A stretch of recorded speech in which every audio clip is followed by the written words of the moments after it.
My script says strike through a Diet Coke can. I call this Board of Trustees work study meeting of the Carrollton-Farmers Branch ISD Board of Trustees to order at 6 p.m. on April 10th, 2025. For the record, members present are Tara Kravachik, Kim Brady, Marjorie Barnes, Ileana Garza Rojas, Cassandra Hatfield. I'm Randy Shackman. Carolyn Benavides is trapped at work, and she is joined by video conference. We constitute a quorum and may conduct business on behalf of the district.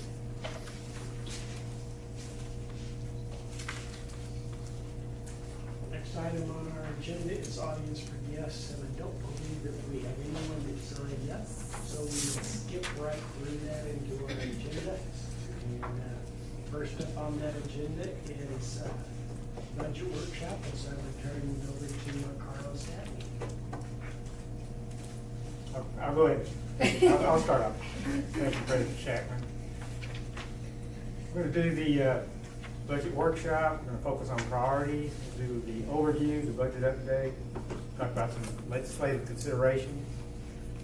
The main thing is the budget priorities that you'll work on in two groups. And you'll set those for the 25-26 school year.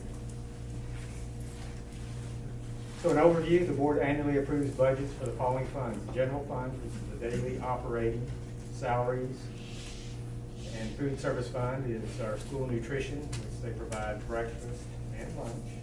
Debt service fund is to carry or pay for the principal and interest on the bonds. And the board approves these budgets for each of these funds at the functional food category. Now I'll turn this over to Ms. Statson.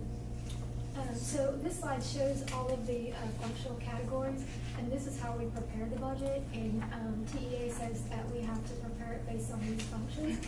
And so this function is like a part of our 19-digit account code that we use in our software system to code all of the expenditures. So you guys approve the budget based on these functions.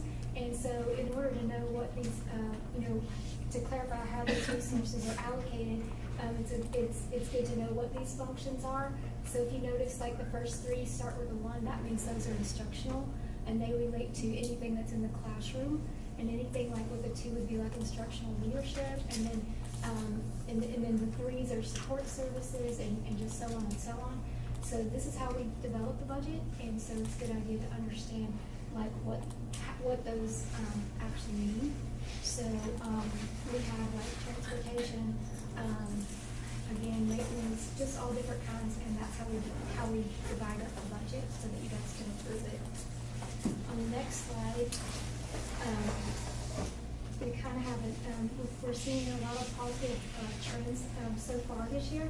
So daily attendance is upward trending at 94.06. Our enrollment as of the 3rd was 24,102. Special populations have increased from the prior year. One of the issues that we're having right now is the federal on the federal revenue.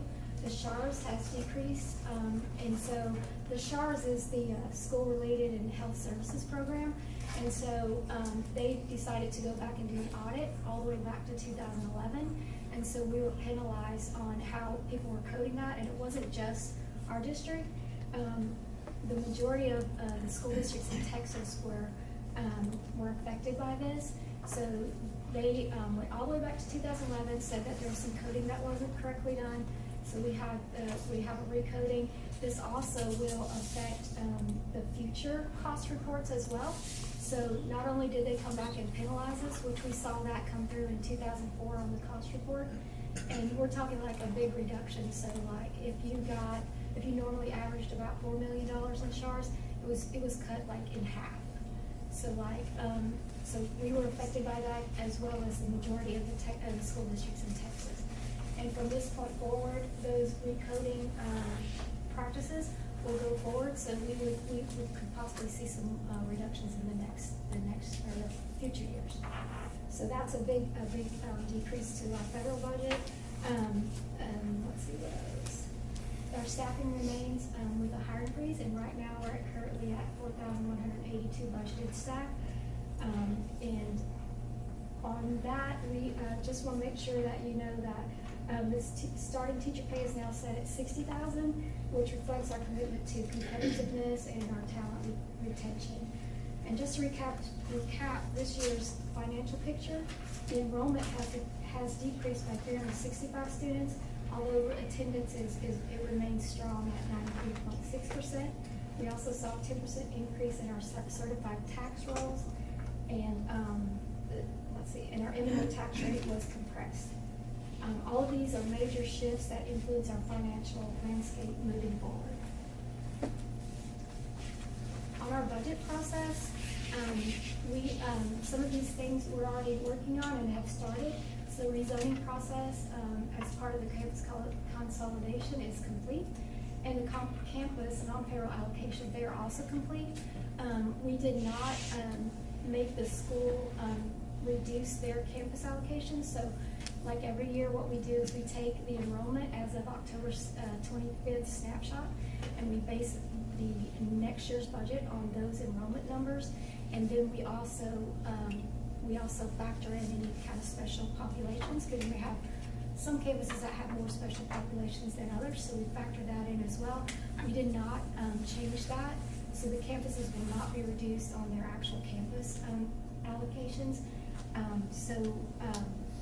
And then once all the rezoning is over, and we know where all of those students end up, the budget will follow those students. So if they go from Long to Laylock or whatever, the number of students, we will also make sure that budget goes to that campus. Let's see, the campus staffing decisions will be finalized by May 1st, and the department allocations are in progress. So what we're doing with the department allocations is we've asked them to cut 10%. And what we did is we took the 24-25 budget as it is now, and we asked them to cut 5% this year and 5% next year, or they have to at least do 5% this year, but a total of 10% over the 2 years. And that would be their non-payroll budget as well as their payroll budget. So that's all factored in. So in total over the next 2 years, they will have to cut by 10%. And let me jump in here, and it's being done a little differently than it's done in the past, because before it was just discretionary funds, but now payroll is rolled into that. So we're all looking at that, and we're having to decrease 10% over 2 years, which includes payroll for each department. Sorry. That's okay. So like if there's any positions, and the campuses will all be done through attrition, so hopefully they won't see any kind of restraints at the campuses at all. The next slide is this is just a prediction of where the state may go with the increase in the allotment. This is a prediction of $238. And if you notice, that means that if they do increase it, there's going to be some mandates required with that. And so the teachers would get an increase, the teacher pay would get an increase, we'd have an increase to the safety allotment. So really that doesn't leave much funding that would be unrestricted, and you can see that is at $132. That doesn't mean that's what they're gonna do, we just don't know at this point. That's just a prediction, so those are kind of all over the place right now. So what we wanna make sure of is that, because we don't know what they're gonna be, that we budget conservatively for next year and kind of base it on what we know. And so what we know is what the numbers that we have at this point. So what we're gonna try to do is just be very, very conservative. We're gonna use last year's assumptions and the ADA from last year. We will hold on providing the teacher salary increases until we get further notice of what that final legislation will bring. And we'll study the tax rates and the voter approval tax rate election, and right-size the staff ratios. We're all working on that. There are no more ESSER funds, so that's out the window. We don't have any of those to fall back on. And then, of course, the unknowns that we put on there was SHARs, but we'll continue to work on these before the next workshop in May. So since we're not sure about all that, we're just going to keep it very conservative. and just base it on what we know and what we think is gonna come down, so. Okay, we just want to review what the priorities are for this year, which y'all set last year. Number 1, salaries and compensation. Number 2, long-term financial stability with resource allocation plan to maintain the target fund balance level, staffing levels, and efficiency. 3, safety and security, and we want to take this opportunity to say how much we appreciate what y'all done over the last few years. You put a lot of investment, or a big investment, in the safety and security of our district, for our kids, our parents, and our staff.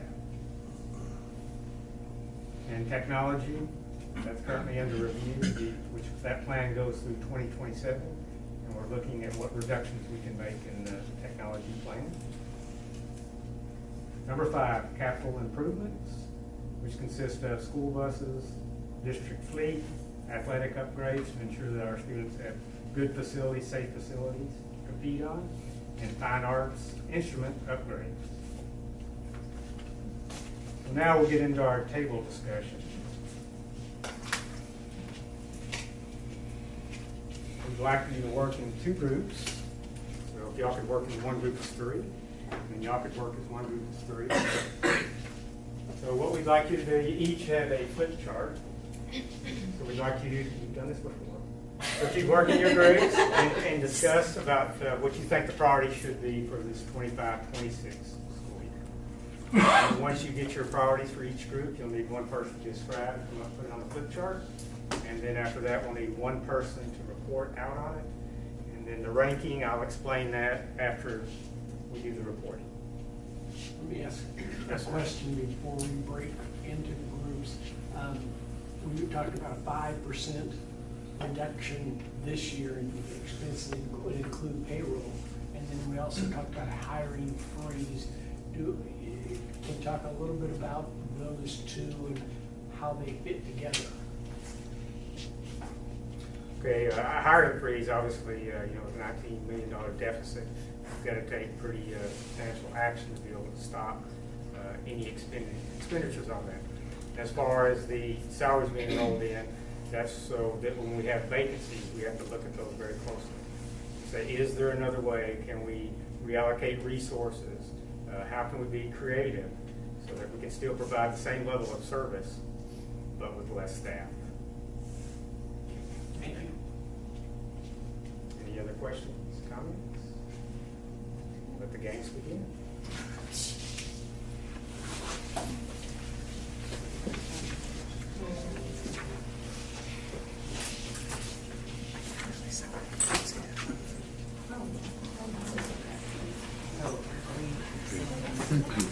Yeah, I'm not. That's what mine. During the break. During the break.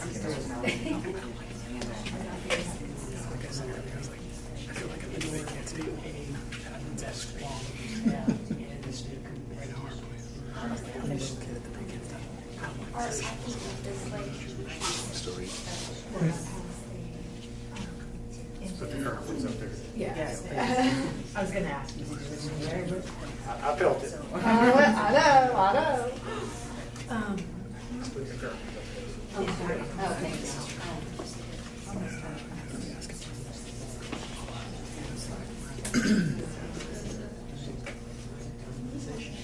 Serious trickle down in all different ways.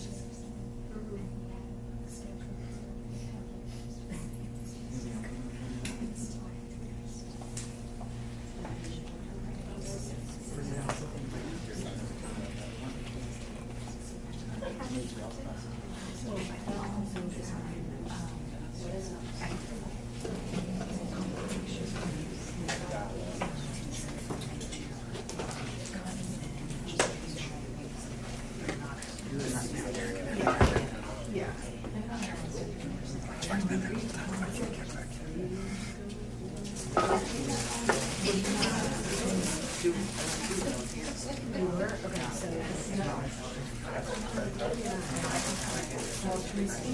Yeah, was it all the instead of just doing that, flat out no. Just made it easy. Paragraph, bro? That's it. years of service.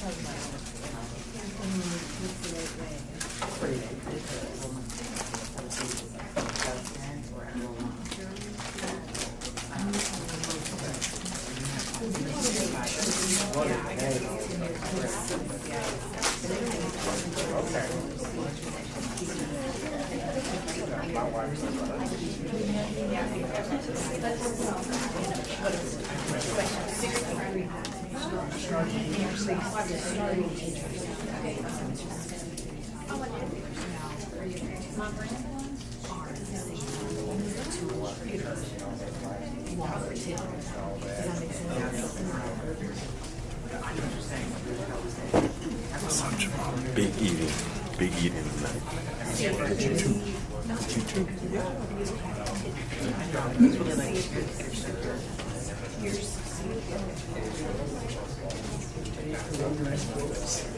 But you know what I mean? Yeah, just it's like your service.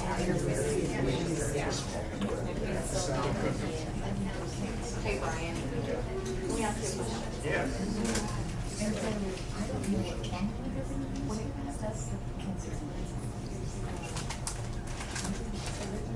Near the back.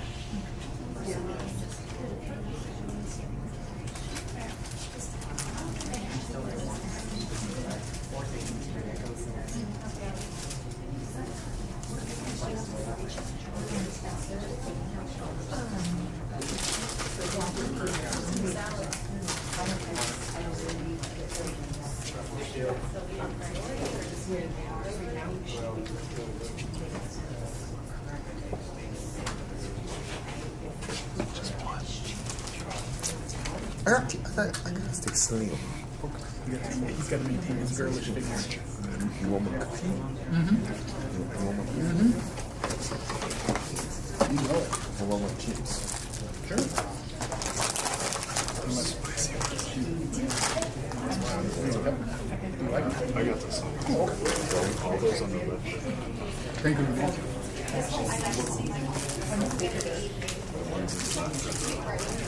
Because I opened up the way and I saw nope, jalapeno. I'm like, the next one. Sour cream and onion. I found sour cream. No red pepper.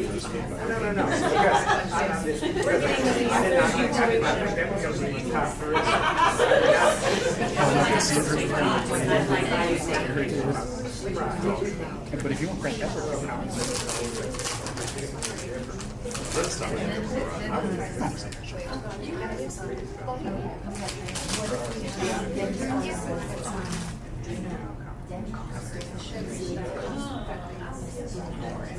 yeah, they're cooking. But yeah, they're cooking.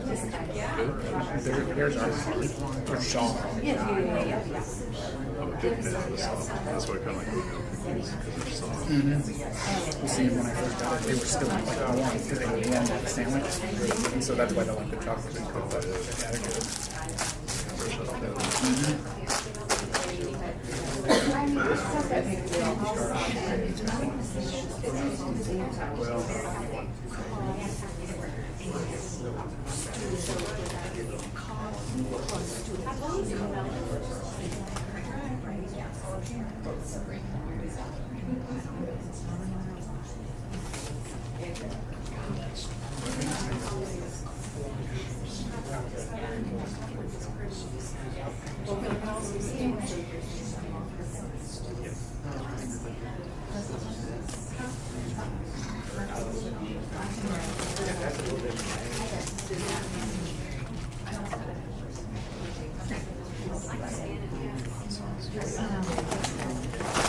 Some hot sauce.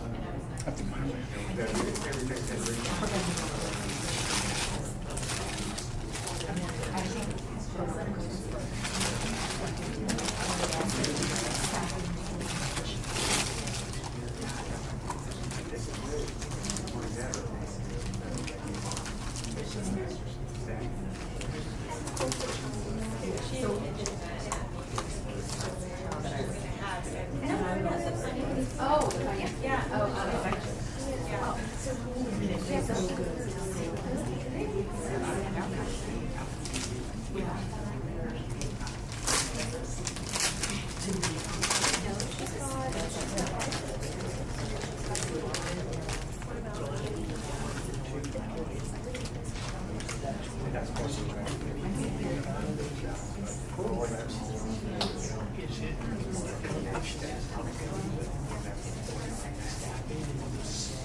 That will be brought up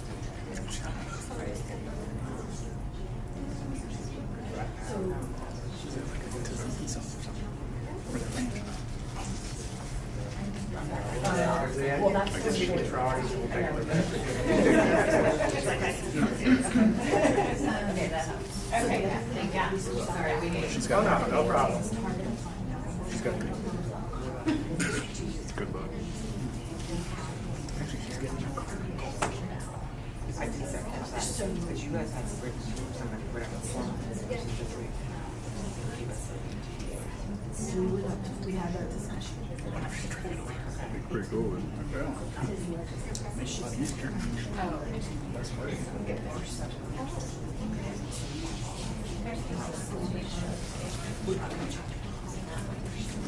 She's not driving yet.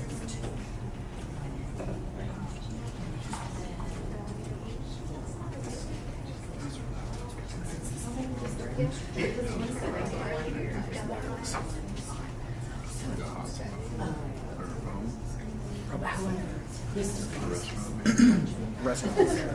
She needs to sit in the parking lot. Right. we'll see in a second. Drives off.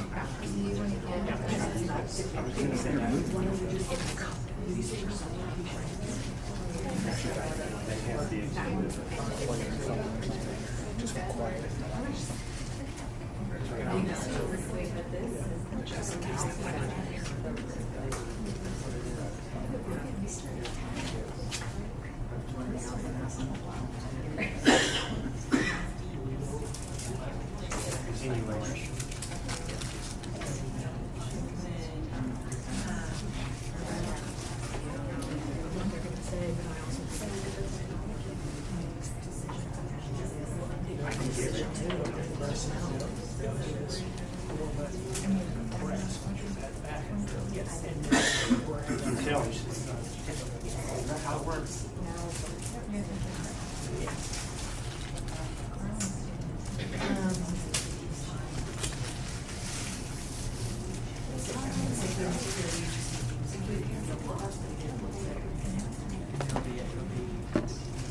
If they have to sign on for 3 years. I don't know. Because I was 2002.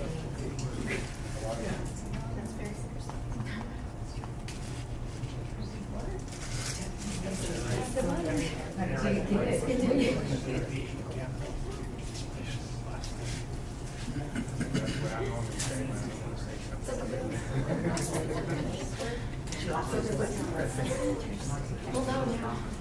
Yeah.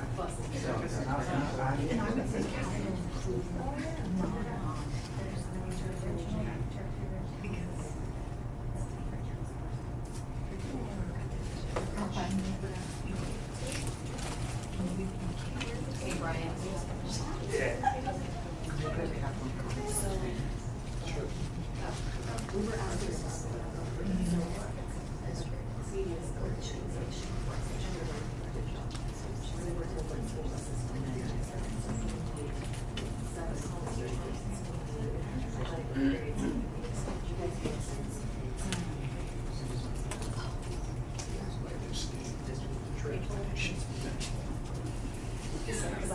Want me to get your blanket? No, and the reason that is, The blankets on the floor. ISD.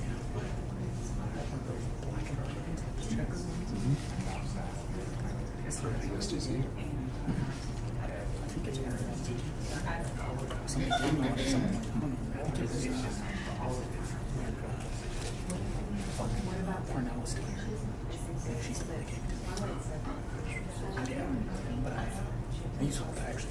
It's the one that stays on the couch. My daughter uses it every time she comes over because it's like the perfect size for her. for the most part, as long as it's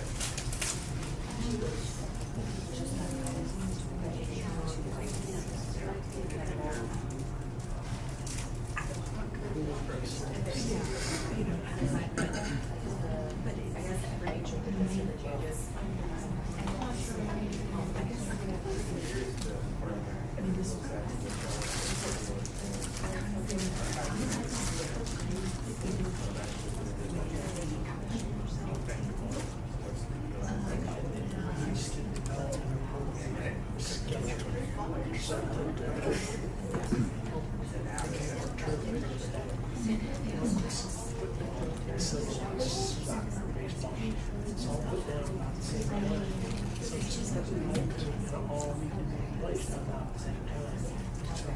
And they have They're on a scheduling process. hours.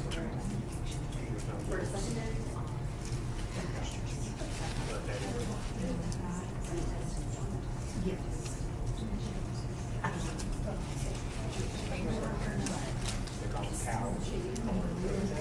There's no wheels. When they go soon, it'll be $1 million to decide.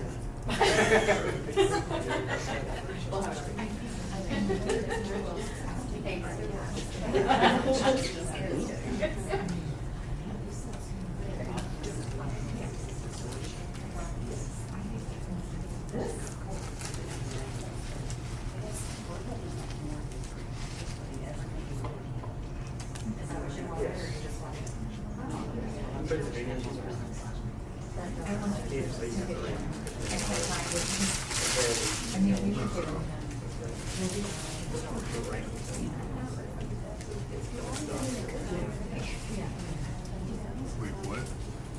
Oh, shoot. Chloe. She just texted me. She just texted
It's the overachievers. First priority is General copies of priorities. I'm not doing sheets. In case there's a copy of priorities. These for everybody? Yeah, one for Are the you, stack. I saw you got two. Are you Are you leaving your place? No. Okay, so. Okay.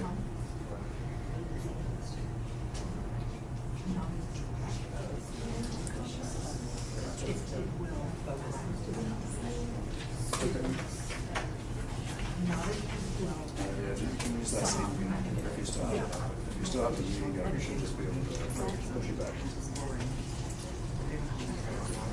Remember, no, it's not selling.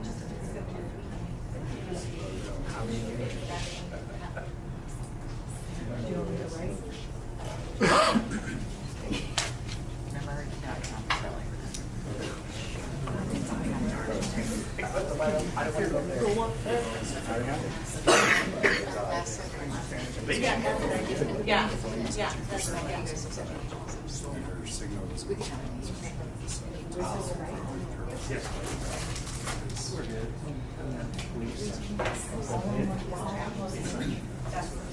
So now we're just waiting. These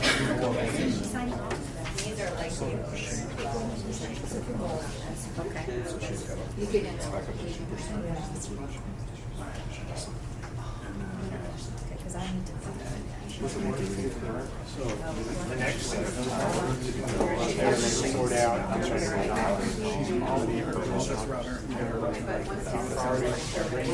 Let's share right. Second one is yellow.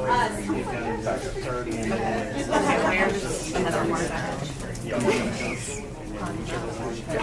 Off about 6:29. no one ever comes up and wants to go in. Go on the blue. I'll read it. Is it green or red? Yeah. They're in that. That's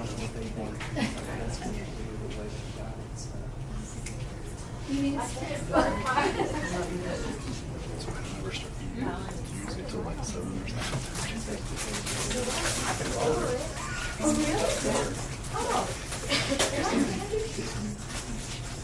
You did text her. I can hear you talking.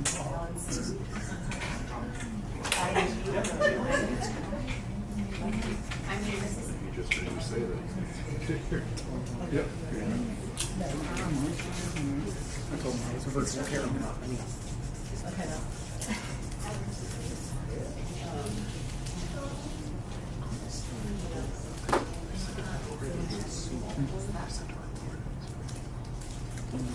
This part.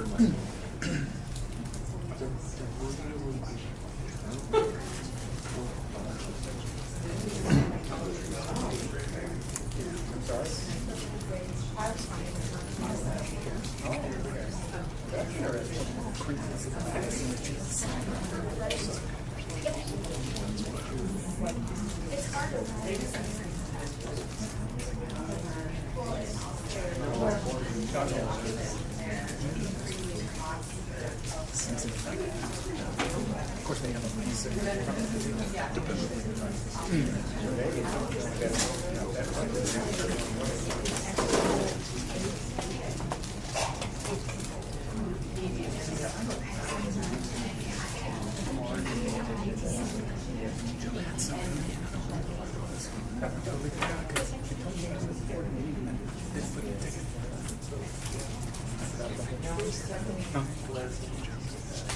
Sure you can. Start talking trash.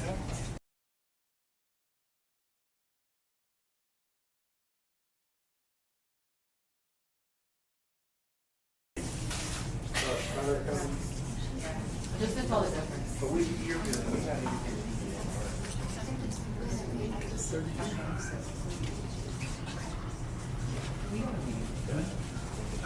We've had 33 views.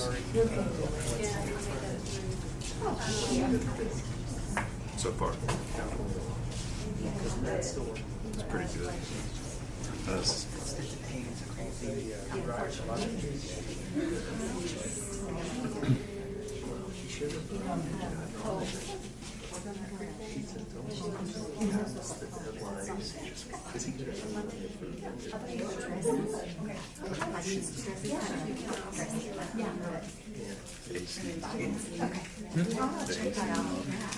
It's a little bit nicer than what I do, but my feet hurt all the time.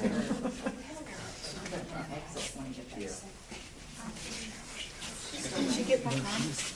Not yet. She's rebooting router. She's still You seeing made that me call. go. She went sideways. She probably has the charger in her car. She was using her phone as well. I guess. Paragraphs.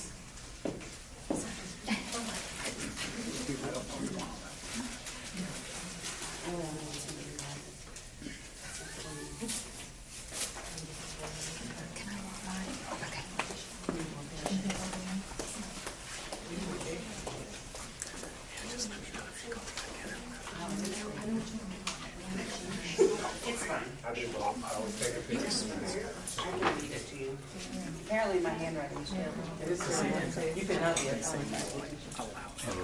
Little small way.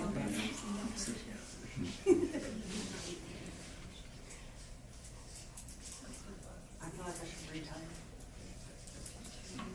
Oh, well. We'll figure out another. Because it's the same one. Well, it's easy.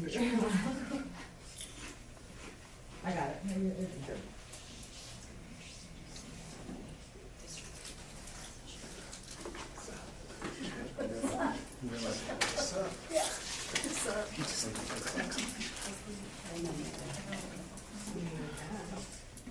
Is she okay?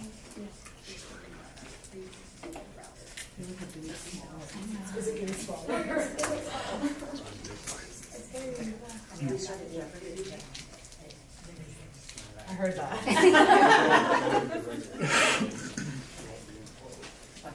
So yours is legible.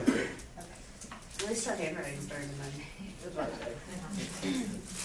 Y'all, I took an engineering writing course. I veered off of it, but. I'm pretty good.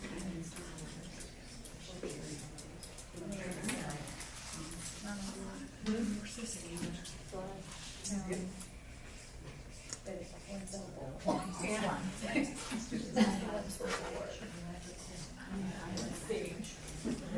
Would like it, but that's, if we could, Yeah. whatever. Well, that's what it is, the wish list, right? We're gonna have to start over, Sarah. You know me. Was as clear as time? Okay. Yeah, looks good. And very legible. I wouldn't just use the different colors. No, that's good. All right, so we need one representative from each group to report out. Y'all go first. You can read yours. I gotta study mine to be able to read it. Did you want me Okay, to stand up there? y'all jump in. Okay, you want me to do it? You want me to do it? You go. Okay. But jump in if I misrepresent, the discussion. Okay, we tailored our, when I started discussing the items, and then we went back, through and kind of about student outcomes, where is the direct touching to students and more or further away from the students, so from those priorities. So salaries, compensation, I can't remember a time when it hasn't been our top priority. But stay competitive, we wanna stay competitive, with neighboring, in our area, so an evaluation of that and be competitive.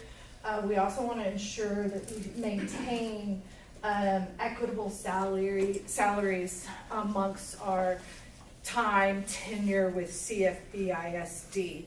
And I think we've rebalanced and we're there, but we want to make sure any increase plan maintains that equity.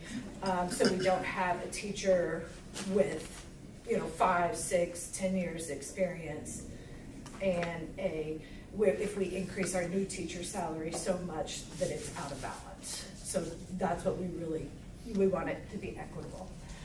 Number 2, long-term financial stability. Our programs, cost-effective with our student outcomes. Ensure we're spending on the right programs in the right way and investing in the right programs. Our staffing efficiencies, I spelled that right. Staffing efficiencies, we understand there's, we can make efficiency, decisions on our staffing efficiencies, but obviously not willing to put student outcomes at risk. So those efficiencies have to come further and further away from the students. And then a balanced budget. That's our priority. Safety and security, maintain what we're doing. Of course, if there's any changes with legislature, on the session, if it changes, then we need to invest, follow those. This is a priority. We have to make sure our kids and our students are safe. And then capital improvements, and we added maintenance. We've talked a lot, or maybe it's me, I've talked a lot about it from the years is, we got into our 2018 bond because of a continued kind of lack of investment in the maintenance, and we don't want to be on that path again. We have to maintain our facilities, and so really investing and making sure we have the people and the resources to keep our facilities that we've spent money on or need improvements, that those are maintained. Transportation, obviously that's not included in our bonds, but we also need to make sure that our vehicles and fleets are efficient with spending, safe, up to the latest standards. Facility maintenance, I talked about it, that's why we added that. And then we said athletics / fine arts.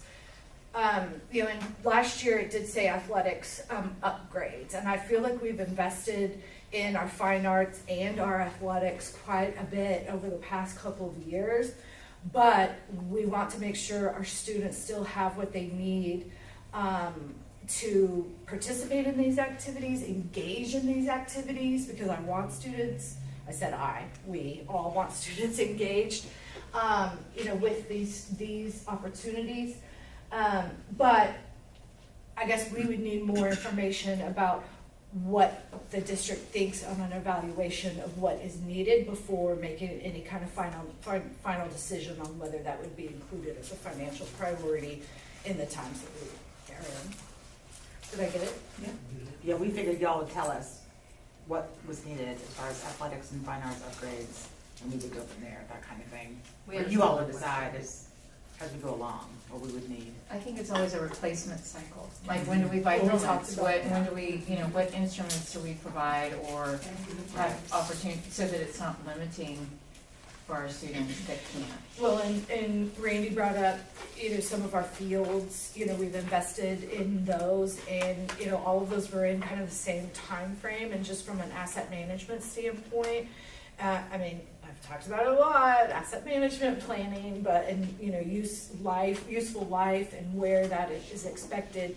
Because if we can plan for that and get them on kind of a not all in one time schedule to where it's a spread out schedule, and maintain it that way. So, that would be the intent. But I also talked about how that was one of our strategic priorities and goals, that kind of would be part of the framework in looking at our facilities as well. Yes, because I was saying, it's facility, the same thing. Yep. Carpet, paint, Yes. were all those things that we use and need to be replaced on the schedule. Yeah. Maintenance. If we maintain our investments, they will last longer, and it's just better all around. We just don't want to get into the same situation from prior to 2018. All good? Yeah, great. Excellent job, thank you.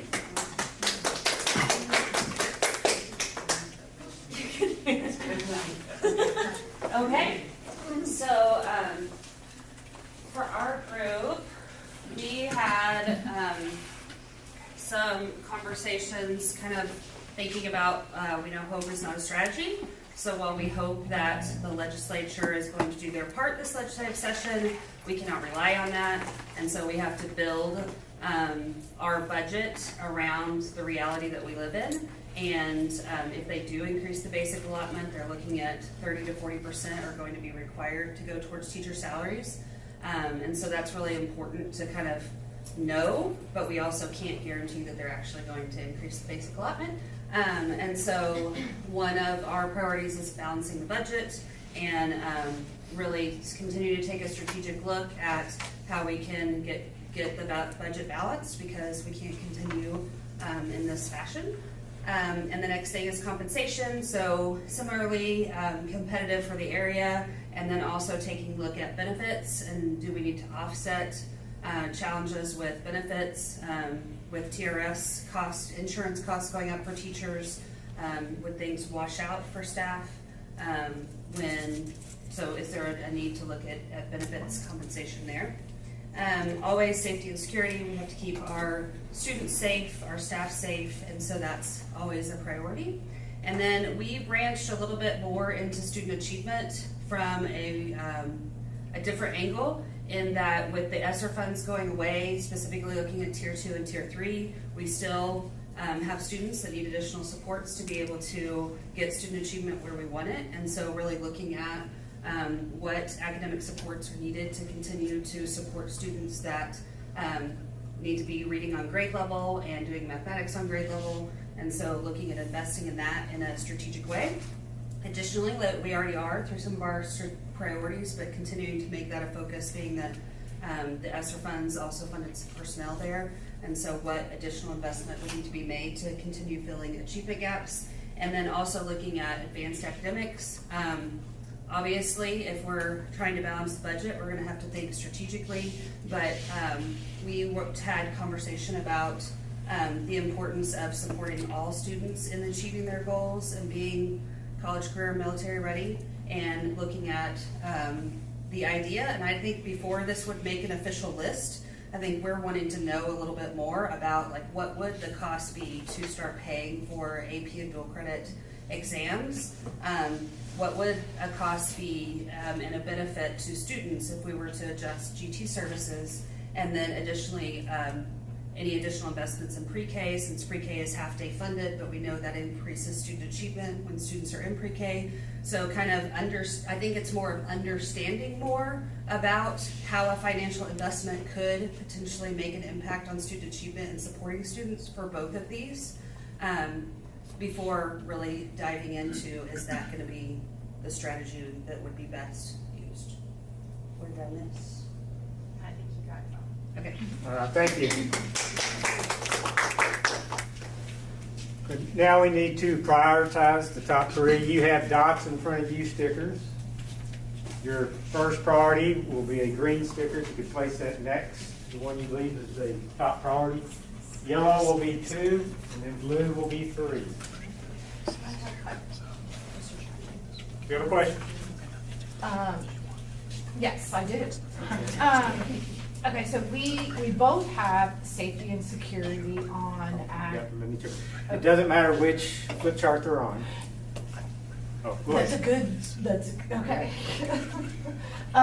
No, it was more related, you know, we both have it on as safety security, but, and I've said this before with regards to technology. I mean, sometimes those are just the expectation. I mean, it's the expectation. So why, I mean, obviously they're a priority of importance, but are they a financial priority for developing the budget, or should that just be in recurring budget? I mean, safety, you have to do it, right? There's Same with no- technology. Same with technology. I mean, technology started showing up on financial priorities years ago, but then once we got kind of everything implemented, then it becomes recurring. It's just, it's replacement and recurring. It's not designated as a priority from a budgeting standpoint. We know we know safety and security, and we know technology are priorities for us in our district, but do they have to be budget defining as far as where we want our investments to go? It's just recurring costs. I hope that makes sense. It does, and look at it from this perspective. So if it's recurring and everything is stable and situated, if you have additional funds, which one would be a greater priority than the other? Because all of these are gonna happen. Regardless of what is most important, they're all gonna happen. But see, you're saying if there's an extra, if there's additional funding. Just looking through the Where do you lens want that it you're to be? saying, here's the things that are required, this is expectation. If you're gonna look at it that way, then you're gonna have to look at, if there's additional funding, what would be the one you would want looked at first? Which one would have the greatest priority, the greatest impact on the district? Yeah, because last year we said we've got to replace our buses, so that was a huge priority. You're right, we're always gonna have safety and security. We don't know what the allotment's gonna be this year. We know we always wanna give our teachers and staff a raise. So from there, But to Tara's point on safety and security, I think also disentangling it from bonds and like fences and cameras and things that are done with bond funds versus things that are done on a day-to-day basis for safety and security. And we have a very robust security department, and that's not going to change. Right. And that is just a reoccurring cost that is an expectation that we maintain the security staff that we have on our campuses. So I see your point, Tara, and I think sometimes safety and security can get tangled up with bond too, because there have been a lot of upgrades on safety and security, but some of that was bond funds that created those upgrades. But then the other side is like the Swiss cheese we talked about our digital security. Yes, And protecting student exactly. data and making sure that doesn't go away, but I also see that as a reoccurring cost. Like, that's not an area to cut from. That's a necessity to be able to protect our students and staff. But they said, but also to upgrade in software and technology along with safety and security for those reasons may be a budget. I mean, those are huge costs, absolutely huge costs. So do we keep it in there because of the technology piece of the safety and security? Okay, let me jump in here. Bring it back. Yeah, no, just look through this lens. Look at your own personal budget. You only have a limited amount of revenue resources, and you have to look at it on monthly basis, annual basis, and you have to decide. You only have so much money. What's the priority? Does it go to utilities? Those are things you have to have constantly, continually. Does it go to the mortgage? So look at it through that lens.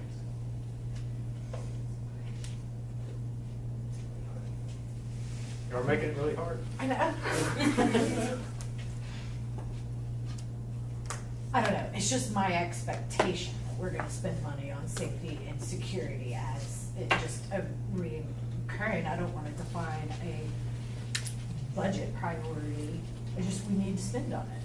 And if we need the investment, I mean, if the security team, whether it be through Robin or through Rachel, came and said, this is what we need to buy because of this, this, and this, I don't think any one of us would say, you know, from a money standpoint, But at the same time, my expectation is the kids will be on a safe bus. So that's my expectation, but expectation doesn't pay the bills. So, I'll tell you another one. So for maintenance, our maintenance vehicles that are electricians, our carpenters, they're very outdated. And so they, you know, that's part of our district fleet. But, you know, when you want to maintain facilities, you also have to have the right vehicle. Otherwise, the parts are everywhere and time is money. So, you know, we have carpenters coming over here and, you know, there may be the one bucket missing because we don't have that. They don't make that anymore. And then here's his drills. I mean, and then some of them are just, I don't know, 20 years old or more. And so, you know, if we want to maintain our facilities, we also have to have the right resources for our maintenance crew that they do. Like the paint trucks, you know, some of them, they're just a refurbished, some kind of vehicle that isn't efficient. And then if they can't find something, it's time, and then they forget something because it's not all lined up. So that's, to me, you know, just things you prioritize. But do we need that now? Or I think that's what Brian's trying to get at. Like, what in each of those things? We want to come up with a replacement cycle, but of which one, right? we also need the resources to do. Right, replacement so that, cycles. and that's what you're saying, right? Mm-hmm. So we gotta like, it's like step Those are half. just the tools Yeah, to do the. to do the work, yeah. And if we need that all replaced as well, that's not there. I'm just saying. So basically, they're all needs. Now we have Yeah. to figure out which is the most need that we need. I mean. Yeah, of course, the right. orange thread. Why did we only get 3 colors? Yeah, we had 5 last Top year. 3. But we get to use all the stickers, right? Let's get it. We get to use all the stickers. One green, one yellow, Oh, one blue. okay. Okay, so which one, green is first? Green is number 1, Yellow. yellow's 2. Okay. You can begin at any time.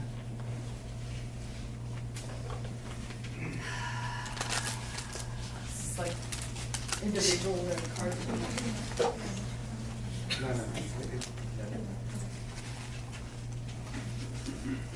Let's skip the rest of it.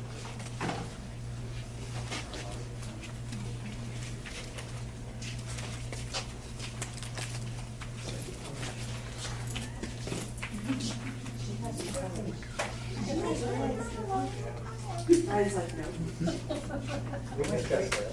We didn't want anything to be negative. No, it's good. Oh, it's good.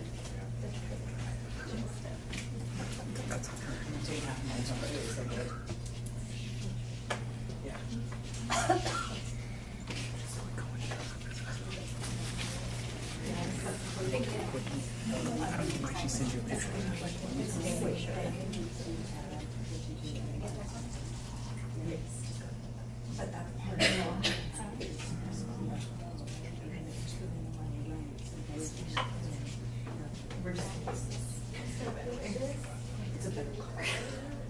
And the rest of it happens. Yes.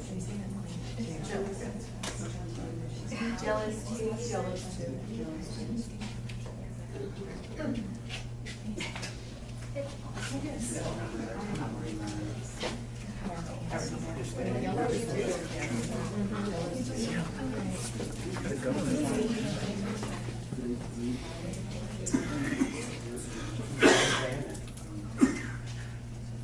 I wish that's what I did.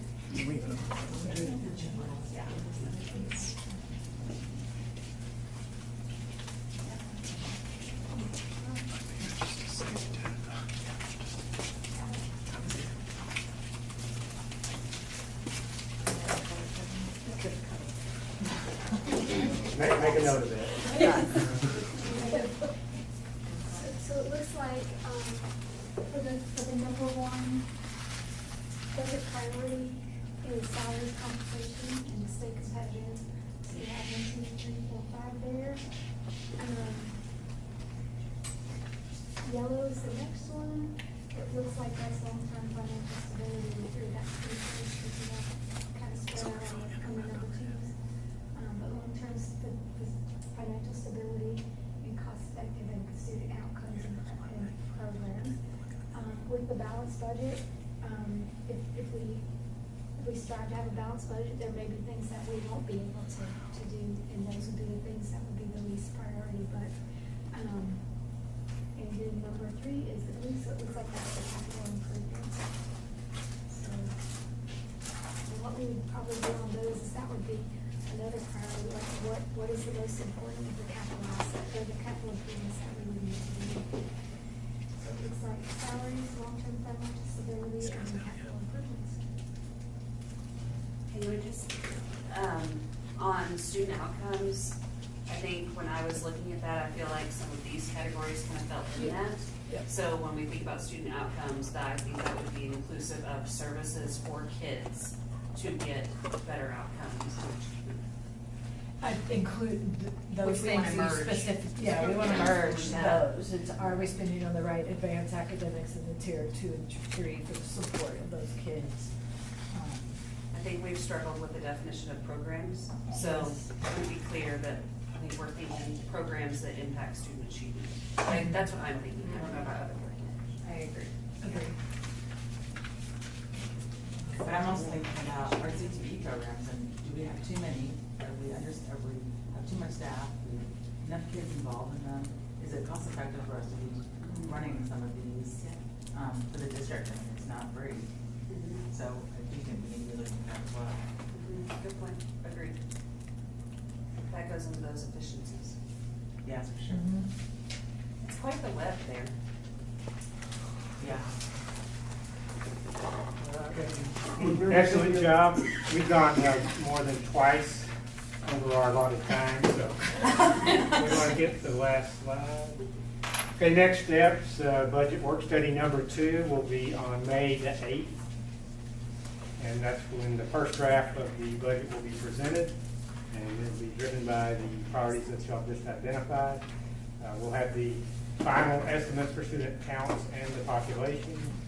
Then we'll be able to estimate available revenues, evaluate staff raises and benefits through the lens of the staffing study, and finalize campus and department ratios and allocations.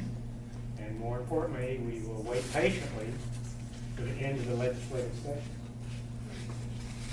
Mr. Schechter, do you have a question?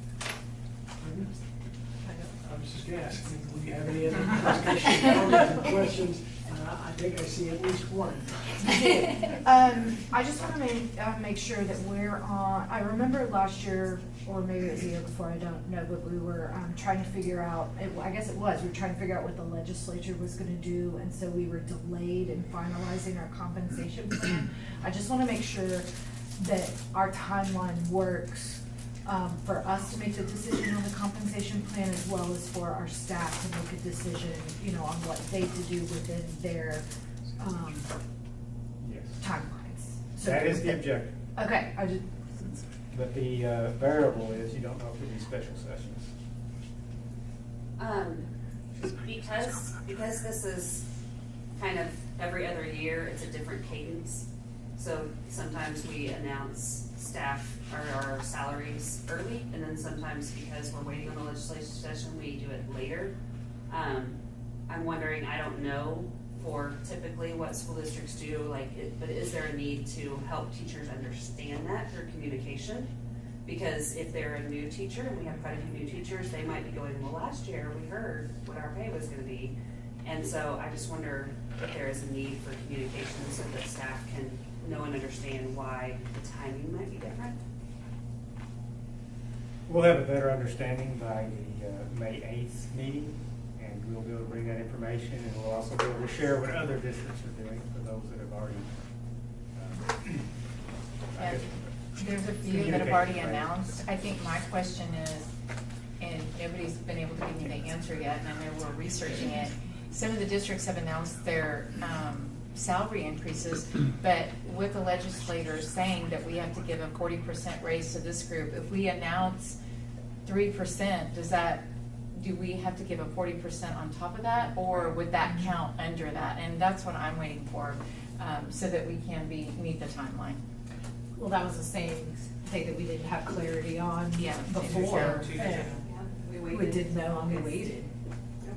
I just don't wanna put a hardship on staff in Right. any decisions they I want. mean, but also for them to understand and transparency wise that this is coming from somewhere else and we're waiting on decisions to be made.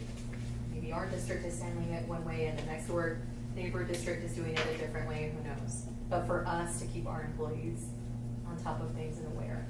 Yeah. Okay. Thank you.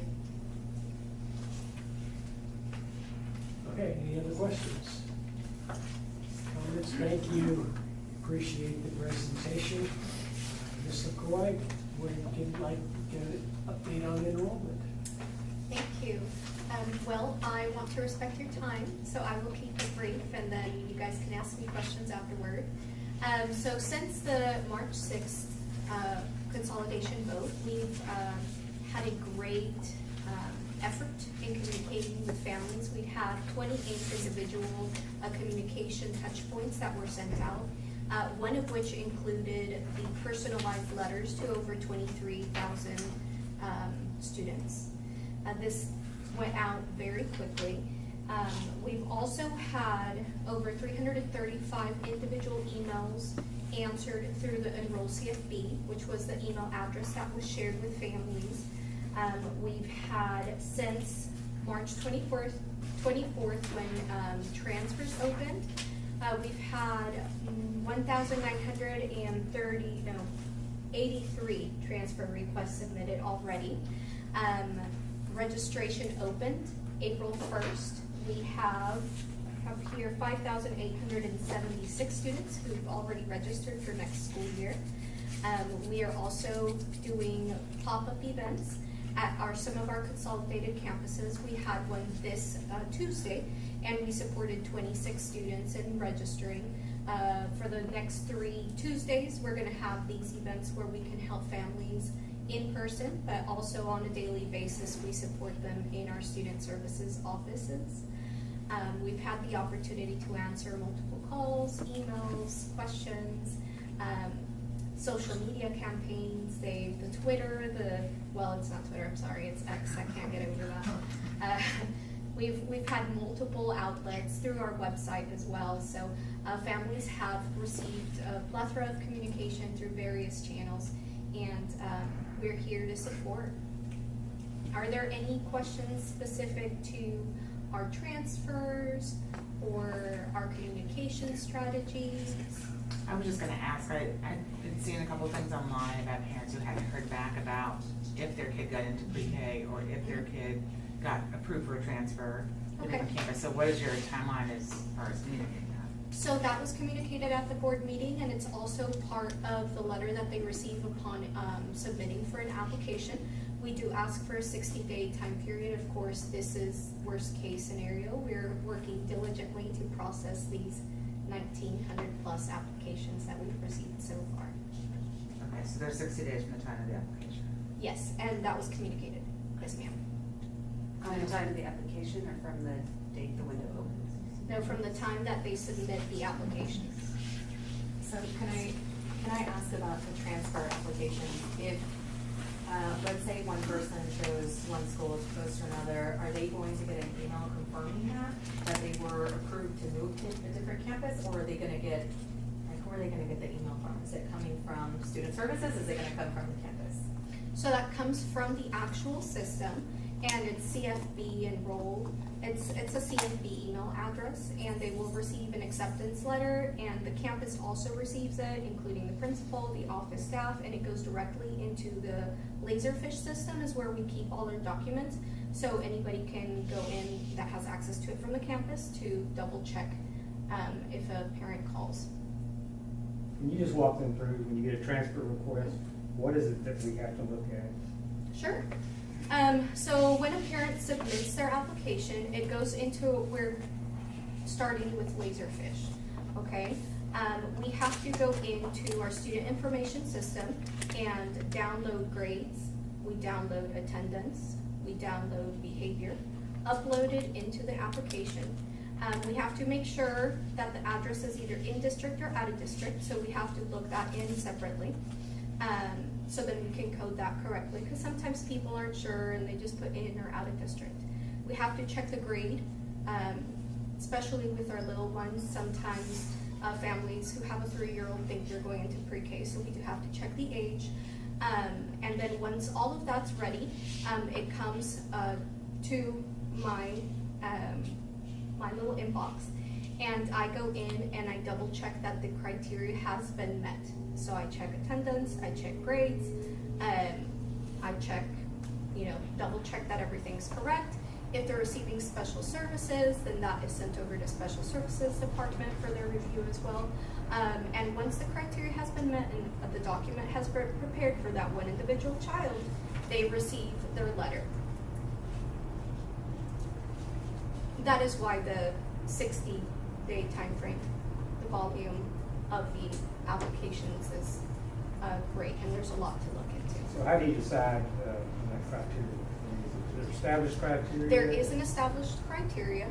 So the criteria, you can either be approved without any strings attached, you can be approved probationary, and that just means that either you're near having truant conduct, let's say you have 7 unexcused absences for the school year, that would be a probationary.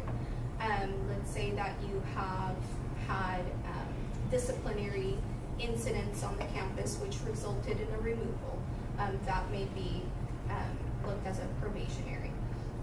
And then also grades, your failing classes, that could also be a probationary.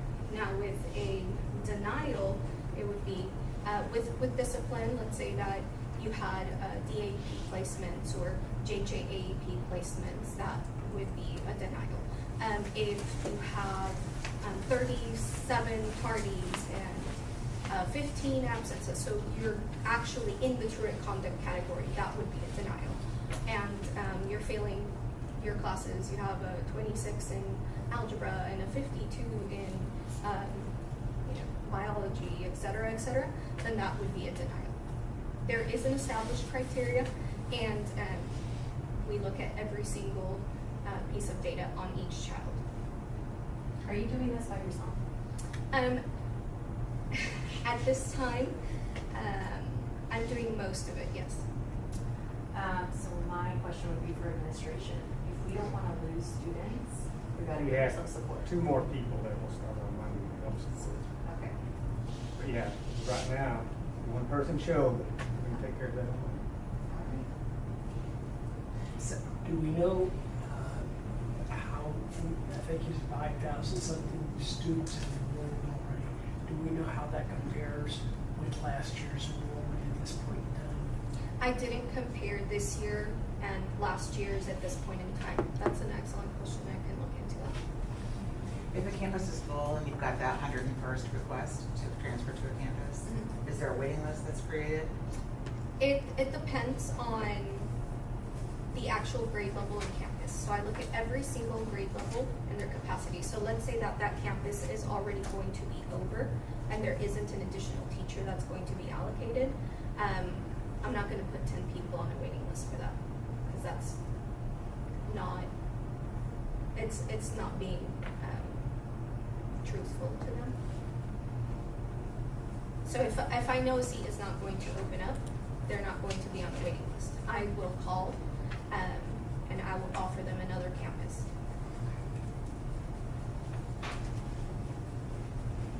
Yes, ma'am. So is that where like the space check is happening, not just teacher resources, or like the space check is happening is in that step? Is that what it is? What do you mean by I the mean, space like, check? does the building have enough capacity? Okay, so, there's a cap for transfers, so it's about 85% capacity. So I have the numbers, the projected numbers based on the information that was shared and the teachers that are looked to be staffed on a campus. So I know which grade levels on which campuses have room. And then once I've met that 85% capacity, I'm gonna stop transfers.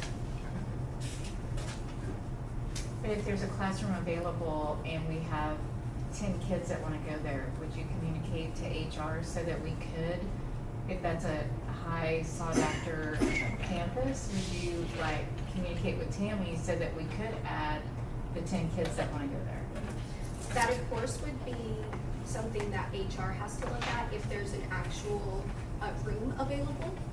Well, I think we could give you a list of the rooms available. Yeah, I'm gonna keep track of that. We keep track of every single section, every single classroom, because we want to make sure we honor the 22-to-1 staffing ratio set by the state. Yes. And so there has to be a lot of communication between your department and the HR department to make sure that we don't go over that. And again, if we have a campus that's really popular for whatever reason, I don't know whose students was it couldn't get on that campus. Right, so I don't know where the 85% came from. That's new to me. Like, they stick to 85%. If we have kids that want to go there and we have a room and we just need to get a teacher, because we're going to have extra teachers this year, I would think that we would, okay, we'll get you in. I mean, Yeah, that's something that I can look at. okay. I think we can start scheduling meetings with HR, because we've made, Kim Holcomb has made, we have visual pictures of every campus with exactly how many classrooms, how many students are going to be in there. And Kim can tell you, between Kim and Tammy, where are our openings. But I don't want to deny kids because that's where they want to go, I think and then we we can- don't even start a waiting list. That, I think I would propose that we look into a cap and transfer process. Yeah. So that if we're capped at a certain grade level on one campus, we offer the transfer to another campus. yes. And that's what I do. Okay. Okay, thank you.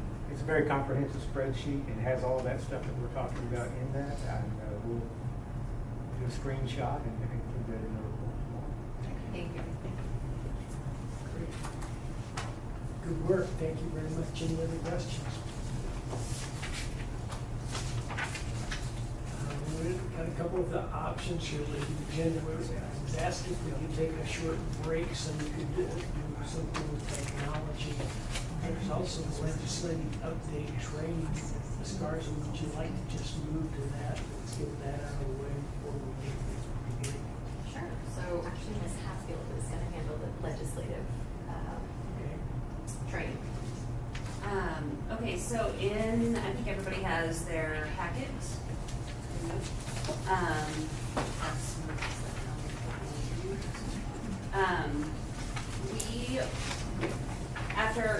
With going to Austin, one of the things that we did was to talk to our representatives and senators about the board priorities, but also bills related to that. And so we have an initial bill monitoring list that is directly related to board priorities. So we wanted to provide that to you. So under board priority 1, increasing the basic school funding allotment, or fully funding public education, we have 2 priorities. So we identified the bills that were authored by our senators and House reps that related to board priorities, and their names are in bold, just so you can see people that represent CFB and what they specifically have authored. And then also included other other bills that are related to the board priorities. And then you see on that first page where it says other related bills, that wasn't necessarily a board priority 1 or a board priority 2, but it was related to fully funding public education. So on our priority list, we have 3 buckets, and within each of those 3 buckets, we had 2 priorities. But under fully funding public education, you can see that there are 4 other related bills that weren't directly like, this is board priority 1, board priority 2, but they are related to fully funding public education. And so we wanted to just provide these to the board as an initial opportunity to continue to track. I know we are tracking already, but we just wanted to put a list that has more aligned directly so you can see it. And that's there for all of the priorities. We also have an update on House Bill 1178. It was referred to the Public Education Committee today, and it will be heard with testimony on Tuesday. And our wonderful HR team, Tammy has already arranged for Agata to go and testify on our behalf. So we've been in contact with Senator Cunningham's office today.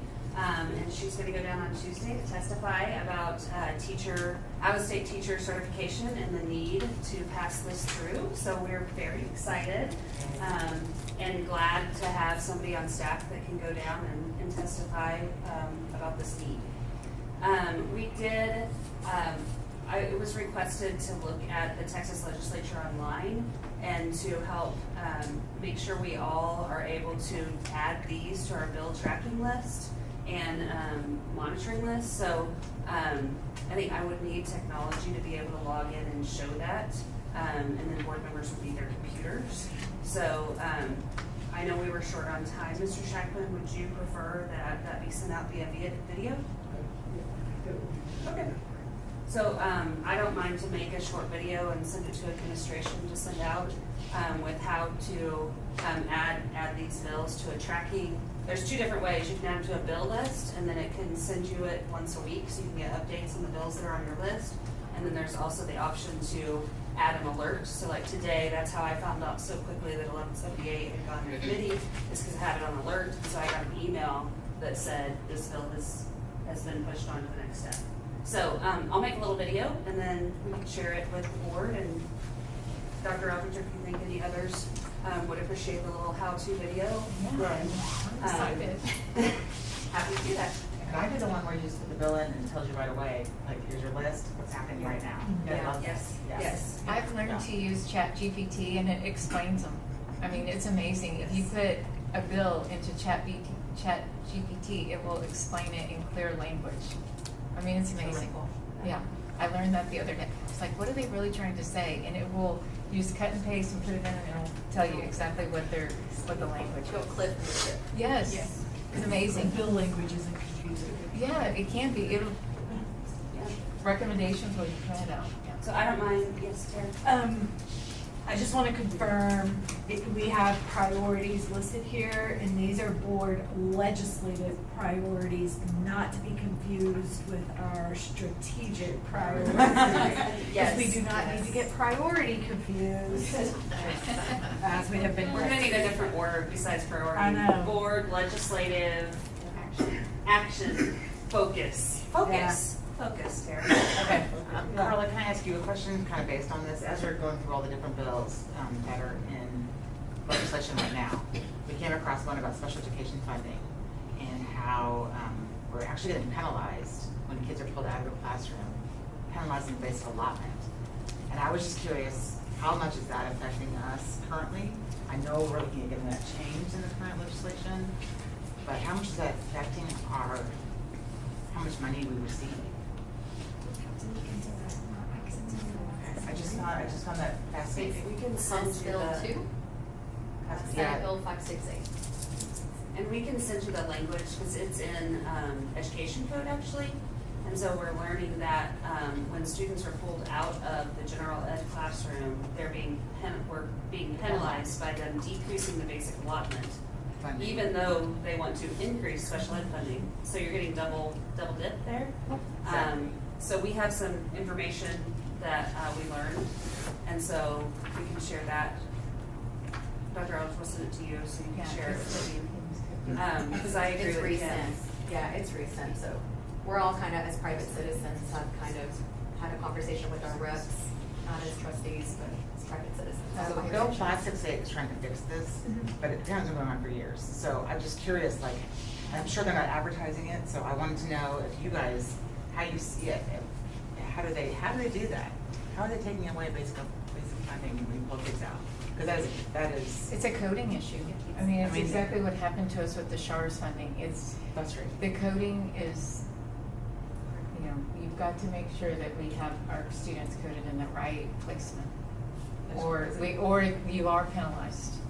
But if we're getting penalized for servicing students, like there's something wrong with that entire message. Yes. Through public Yes. education. And that's not So- related to coding, it's just an overall concept. Yeah. They base it on Yeah. coding. Yes. Yes, because they're not paying us for the time the kid's not with the general teacher, and that's just not right. Yeah, the basic allotment should be the basic allotment, should not be Done, subtracted yes. from. And then on top of that, the extra service funding for kids who are students of special services, Yeah. which is how I thought it always worked, but apparently it does not. So I was just curious if we know, if you could find out more about that, specifically that disability funding or lack thereof. But thank you. And I'm just thankful we have this legislative committee going, because now we can get started before, when the legislative session ends, and we can push our reps to go forward with our priorities starting next time. So we Yes, can we're get rewriting be ahead of legislation the for game next time. versus We're rewriting. stepping in on year 2. So Yeah. I'm really I've excited. already got that the we're first able bill. to- So you all know Joe Gillen's going to testify for us. When did you say it was, Joe? A week from today. So, What are you testifying? The fentanyl, the crisis, and we're trying to get some legislation do you remember when Anchia was handing us all those papers and said read them, and Joe's gonna go down there and, you know, testify on his bill, and another thing I forgot to mention is Joe is now running student services in assistance with Brenda. So it's not just Brenda, Joe's learning how to, I'm you know. learning. And we're a good team, we're gonna make sure everything's done in time. Thank you. Efficient. You have you heard anything relative to the changeover in daily attendance to more comprehensive For now, it is. I think there Yes, was. but they're switching to, like for special education, they're proposing to switch to a services model. So it's almost like they're taking, instead of saying like, we're gonna do average daily attendance across the board, they're like taking bites off of it. Okay, well, let's switch special ed. And then next time maybe they'll switch something else. But they're not doing an all-in, we're switching, unfortunately. Any other questions? Good stuff. All right, so we take a short break, and we set up the technology. Let's sort of take a 5-minute break. Get set up.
Coke can again.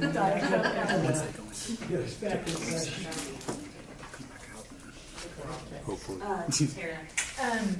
Yeah, so I'm gonna kick it off. Our intent for this evening is, a final review to make sure that the governance subcommittee has captured, the board's intent with the indicators and the measures for each of our strategic priorities. Now, all of these are the items that y'all have seen in each version as we've gone through. We've had, as I've reported in our board meetings, we have had meetings with administration, different groups as we work through the clarification, the understanding, and, talking about how we're going to move forward. The most extensive of that, I believe, is with Kim and Dr. Julian for kind of our strategic priority one around our academic specific items. Now, you can't see it on this, but there's some that we still had some remaining questions that we're continuing to work through. Are they in red on here? They are. Okay. Do we want to look at those individually, or I don't think we need to resolve those right now, but we can just highlight where we're still kind of going back and forth on those to make sure, what we want, what we feel our focus is, and making sure we're identifying the right thing as the indicator and to measure for it. So, did I capture Marjorie saying Yes. all good? Okay. So I don't know if in y'all's review of these documents, if y'all had any questions on any of these, or, do you feel like we've captured, what our discussions were as far as what our priorities, should be. If there's anything specific, we could go through that. I don't know if we wanna go through each and every single one since y'all looked at them, from that. So when I went through did my homework, I kind of answered the questions to the right or anything that was red highlighted. That's kind of what I thought we were going to review tonight. Yep. See what people were thinking on those. Which one is your first one? Let's go. So on priority 1.1.5, and we talked about, there seems to be like kind of a administrative review to revise our focus and increasing percent of students showing growth. Potential could be percentage of students are making years worth of growth or higher. Admiral review. And I was just saying, yes, let's do it. I think we should do it that way. Same with the comments to the right about the different categories of children. I think we begin comparing to ourselves, then to Texas, and then to national. But ourselves first, so to show our own growth from year to year. Someone had the red in the side, so I was just replying to that red. And you agree with the kind of the comment that we put in? Compared to ourselves versus before going to the nation. A national. Yeah. Yeah. Yeah, that was a comment that we had when we were going through it and revising it. That can be certainly included, but it's not as great its importance to me than comparing to ourselves. Yeah. So I asked him and Chris to be here, and they kind of rewrote some of them based on what you can pull, Chris, right? Yeah, that's for sure. I think the reason the word national average was in there is because we were using MAP, which then does that based on the national rate. Okay. But that being said, we can still observe that growth and measure that growth, and really it's just rewriting how it's written here. Because those are, all of the norming is based on national averages. Okay. So But it's kid by kid, we're looking at our students and their growth, not our students compared to the national. Okay. Right. We're just using a nationally average assessment to look at our students. Okay, number of That's students, do you see that here? Yes. Well, here. Yeah. So on the handout that was Correct. provided, I Yes. had gone through and gave it a little bit more detail. Okay. And I added on there, it might be better worded in where I put on the quotations. The other section where it's got the 3 bullets, we can report in any of the following ways. And so any of those we can do, which is number of students who met projected growth. We can do percentage of students who met projected growth. and we can do a student median conditional growth percentile. Any of those are available through the program. So we can do all of them, 2 of them, 1 of them, any of those would be acceptable to be able to be pulled from the program. What about BOY, beginning of year to end of year as compared to beginning of year, beginning of year? Would you do beginning to end? Beginning to middle for sure, beginning to beginning, so fall to fall for sure. We are looking at not administering all of the spring assessments after STAR, because that test comes after STAR, and it's primarily being administered as a TIA measure from beginning of the year to the end of the year. So part of that switch we might not have that one, but beginning to middle, beginning to beginning would be the 2 measures. Okay. And in kinder, first, second, third, we would still have the fall to spring or beginning to end. Okay. There will But be we some won't grades have will that have across those. all So of it's those just the levels, star, using that. the kids are star that.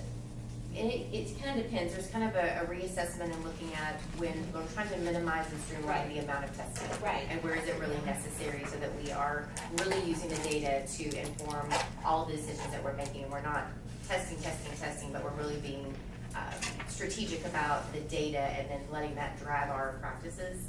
So there will be some grade levels that we can do a beginning to end, and we can report that. We actually pull it all of those ways anyway, so it really would be fine however the board would like it. So if you'd like a beginning to end, we look at that also.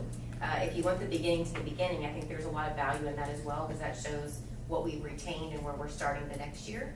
And as Chris mentioned, we pull the beginning to middle. That's a really big indicator for us, because it drives all of our spring decision making, our testing protocols for tutorials.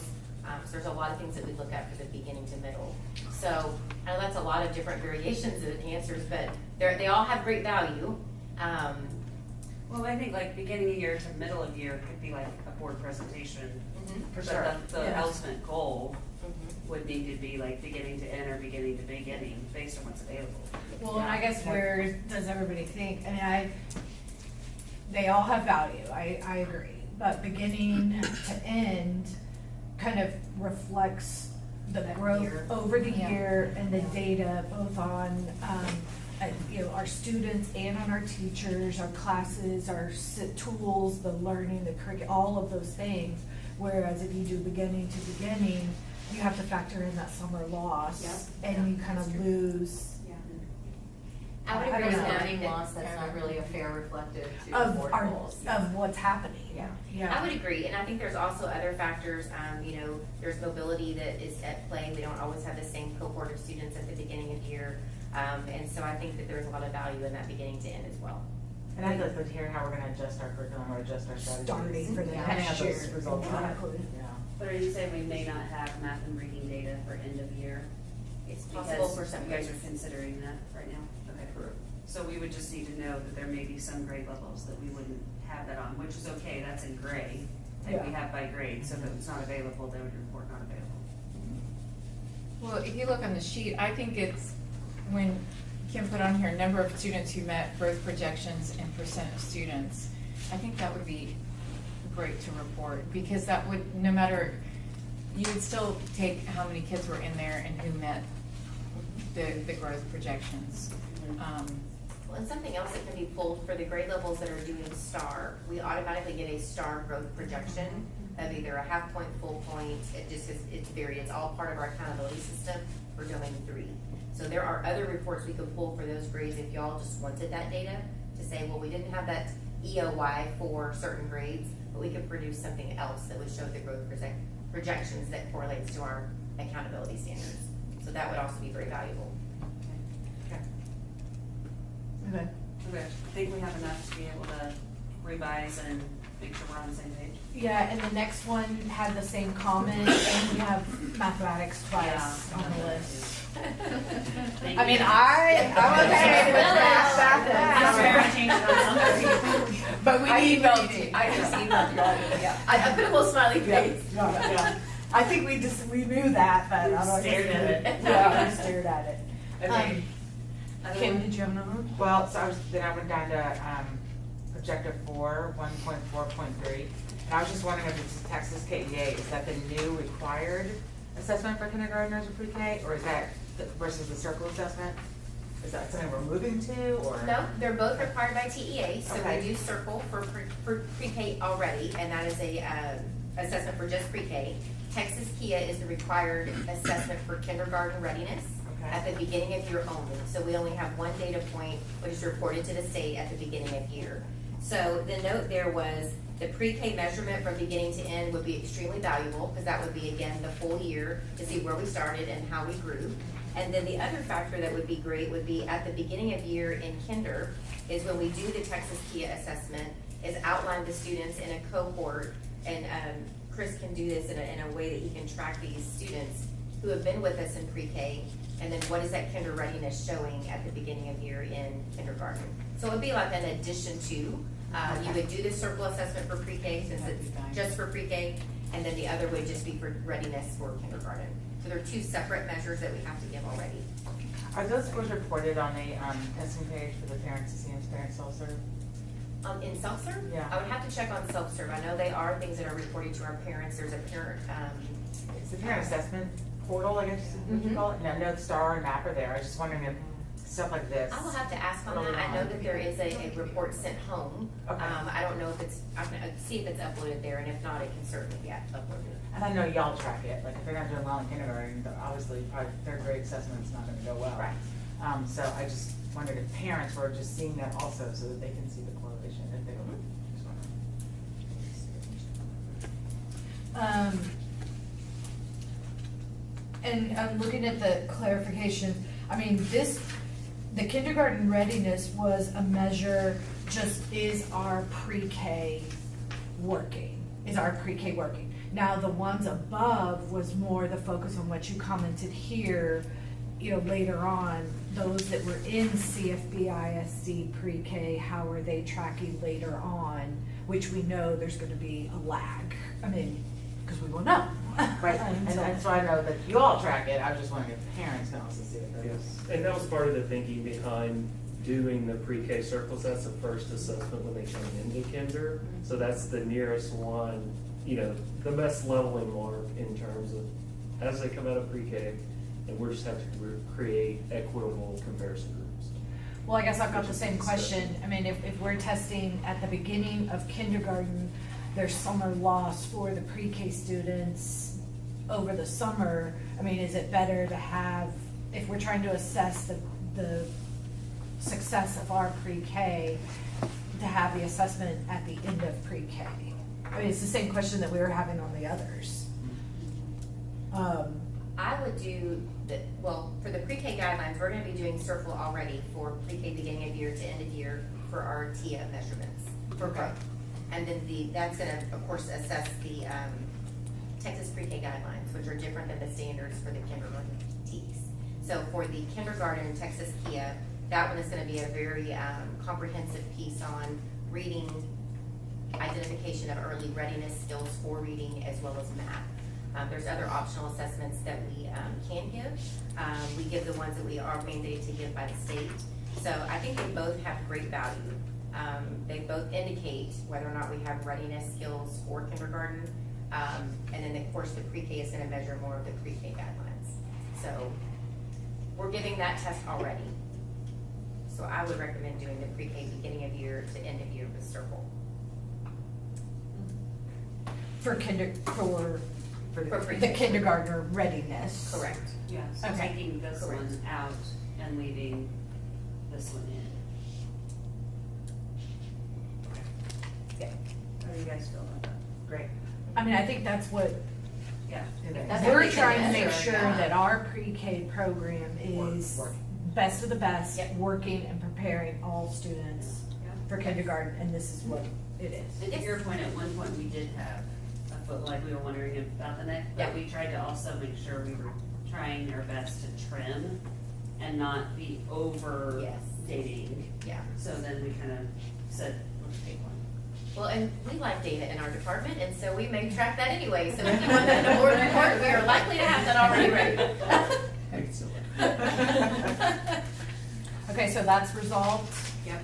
So can we consider strategic priority one, board measure, it's your intent, captures what we just said was a focus? Yep. Yay! Wow. Okay. Randy, no. How Yeah. exciting. Oh my gosh, okay. So, No, I really do have a question. Oh, sorry. Bit here. What do we anticipate the use of this instrument is? so, you look at me or Dr. No, I'm just asking a general question. So we have a scorecard here. The scorecard is really difficult unless you're a teacher, unless you are an educator. And, you know, we're talking about having this go to the district improvement committee. And I'm concerned with how technical it gets. I mean, we need to track this stuff. We need to understand it. It must be evaluated. But when I look at use map RIT score, I know what a RIT score is, you know, but most people have no clue. And there's a lot of terminology and stuff in here that is very education focused. I don't know if there's a way to make it simpler, but if we can do that, I think it would be useful, especially if we envision the wide distribution of this instrument and using it in different ways.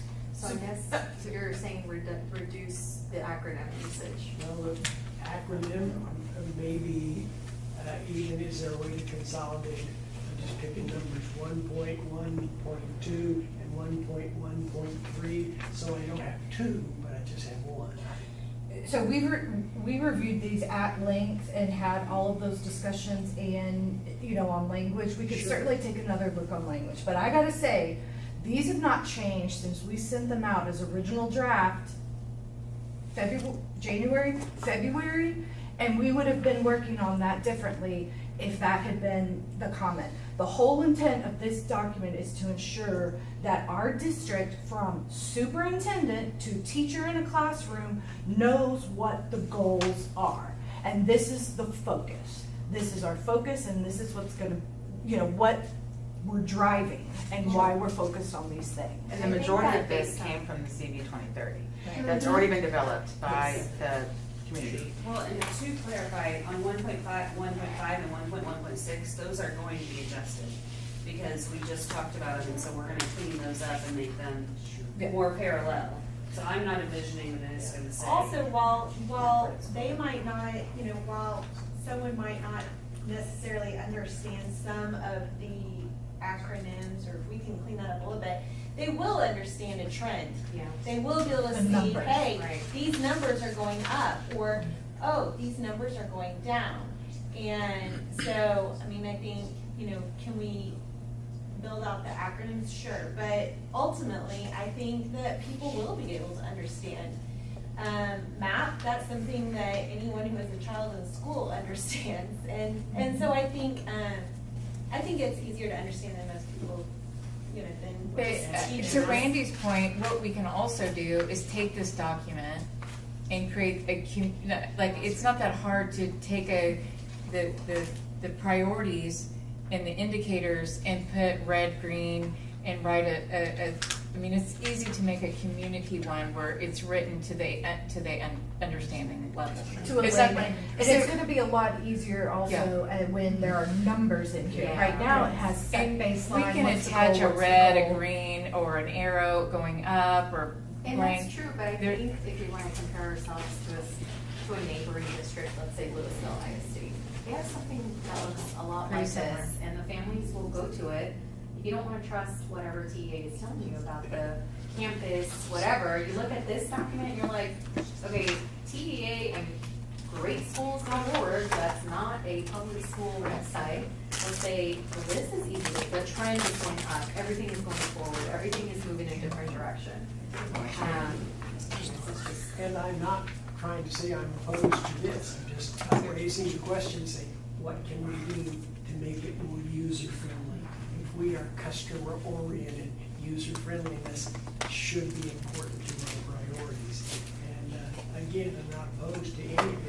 certainly need to know the data.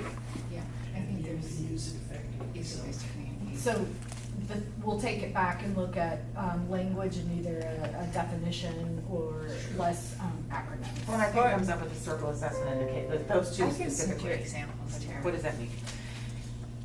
That kind of thing. I think that's all. it Something says. might be helpful to consider is like a place where we can have a link to where the parents can find the report for their child. So like there is a MAP parent report, there is a circle parent report, and if we had either instructions on how to get to that within our parent square or a link to where they would exactly get to it, then if they're not sure about that language, we could also have a glossary or some kind of a little go-to. But I think just having a quick user-friendly, like, here's where you go get that information.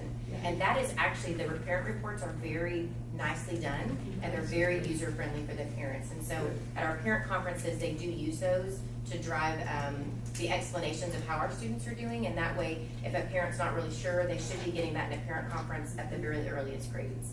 So. Well, and I think all of that, you know, in us operating through to, you know, a May adoption of indicators and measures, not any numbers, because we don't have those yet.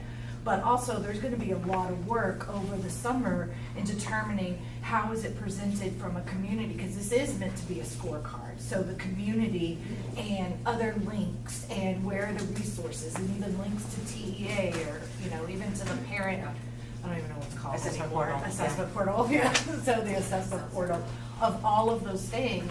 But that is part of making sure that the scorecard reflects what we wanted it to be, is the community, local accountability, and our plan for the district. Yeah, and Randy, I think even just a glossary sweep of like circling acronyms and then considering that for a glossary can definitely could be helpful. Yeah, Yeah. yeah, for sure. And again, back to the assessment portal, not to be a dead horse, but like even as a mom of a 10th grader, I want to look back and see what she got on the circle assessment. You know, I'm interested to know. I'm sure it's not in there because the assessment portal is relatively new in the last 5 years or so. She's old, so, but I would love to, I mean, I would just love to look back and see, what did she make on that, you know? So. Did it exist? I don't think it exists. Okay, so you I'm probably don't fix have that. Don't have to go back. Listen, yeah. Okay, so strategic priority 2, were there any specific questions, you know, on this? This is one that, you know, is really, we're asking the district to go in and evaluate, like, what would be the indicators and the measures and the framework for us to have a consistent analysis. Some of the things that we even mentioned tonight, you know, asset management plan, maintenance, life cycle, you know, is it, you know, maintenance per facility or spend per student, whatever the measurement is, we don't know yet. So we're asking them to develop that and giving them, you know, this year how that would be developed. We'll set the baseline and come back.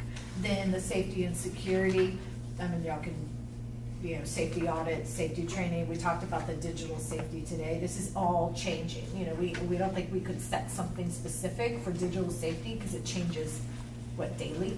Right, I would say, but to ensure that we have the confidence that that's being reviewed and that our students are protected, you know, both from the data and then their own safety and security from digital. So that's what that would be.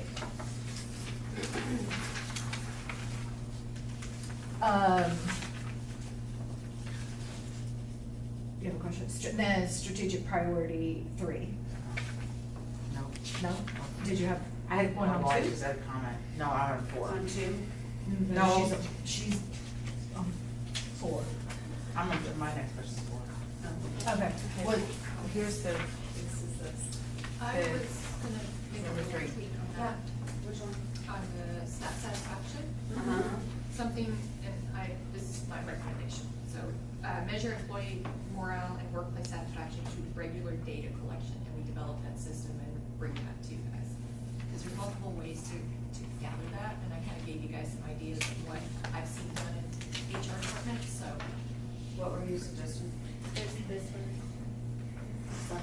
There's several options. There's several Right. options, but what we would do as a department, I'd have to get with my team and come up with a plan. We do have a survey system that we have in place, we have some exit interviews, but there's some other ideas I'd like to implement. But those are some suggestions. Measure employee morale and workplace satisfaction through regular data collection.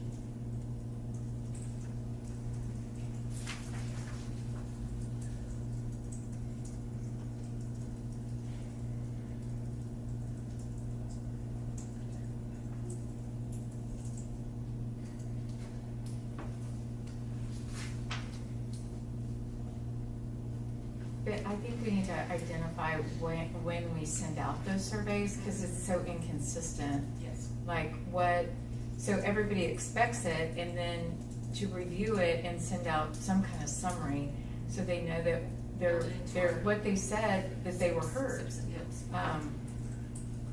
And I think we did look at the Upbeat survey and kind of tailor it, but we haven't sent it out, and that has to be strategic. Has to be timed, the bigger survey has to be in time for the principals to do their SIP planning, as well as for our DIP planning, campus improvement plans and district improvement plans. And we've even talked about like what the process should be for the exit interview, because it's so inconsistent. When people retire or resign, if they're moving, we ask them to complete it, but it's not, I don't know that it's very systematic. Still optional, like they only complete it if they choose to.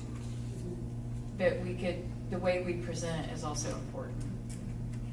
So Tammy and I talked at length the other day about how do we make an exit interview something they want to contribute, so that we can track the data. Like, you know, are you moving to the surrounding district for, you know, you're driving 20 miles, but for a salary that, you know, we could have been competitive with in a different way? Or did we give them our retention, understanding of what we do is for CFB? Those to me are all tied together. So Cassandra, you just typed in, I mean, this would be more like some of the others that we have in developing the framework and presenting the framework and what the measures are. Okay. I might say if we're measure and monitor that way it's not just that we're measuring it, but we're utilizing the data. Yes. Well, and then we've been working with Frontline, which is our system, on being able to specifically track, you know, retention rates, staff turnover, absentees. You know, when teachers start missing, sometimes what is the reason? Why are we tracking that? Are they not happy? Is it an illness? So that we have specific points to go back to. Okay, are you guys comfortable with that adjustment? Yeah. Okay.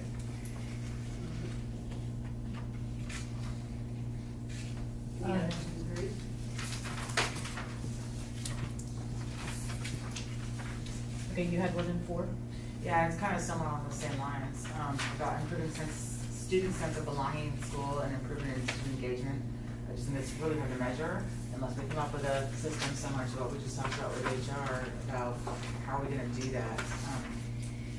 I guess unless we're a third-party survey. Yeah. And then what are we gonna do about it if that comes back? Do we wait another year to find out if they're happier then? But I like the idea of like the times, maybe 3 times a year, you're checking in with these kids about their happiness or their engagement or belonging.